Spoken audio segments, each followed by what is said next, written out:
following that presentation, there was some contributory ideas to that. So there's still some room to go? Still some room to go.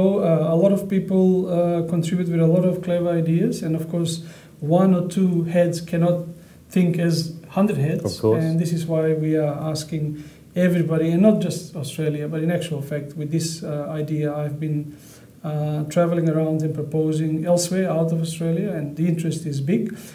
Simply because, as I said, there are no standards in the world. What are some of the key countries that have shown some interest? Russia, in a big way. I mean, I'm obviously known to the world industry outside of Australia as well, but Russians seem to be more keen on learning from us because my couple of books are also translated in Russian, so they know my work from there. There you go. And I use that as a vehicle to promote the ideas of standards, not because of anything else, but because I know there will be a lot of interesting feedback from there, and indeed there was. So in a way, I think we as Australia, and I'm proud to say this, are in a very special focus of the world industry. If we produce something, I'm sure other countries will follow. Some of them will probably improve on that, but everybody is watching who is going to do some of the standards first. Is it something that maybe ONVIF should be looking at as well?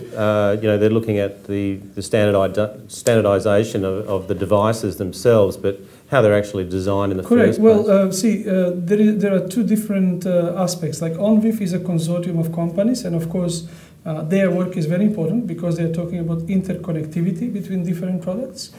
The standards is actually going to define all the things that are needed to produce the end effect, which includes different type of compressions, encodings, and so forth, which actually ONVIF doesn't consider. And I'm not saying we are in no way competing, but complementing.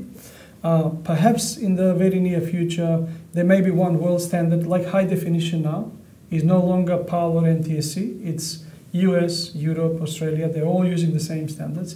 So perhaps in the very near future, what we are working to be Australian standards may be just simply part of IEC international standards perhaps, or ISO international standards on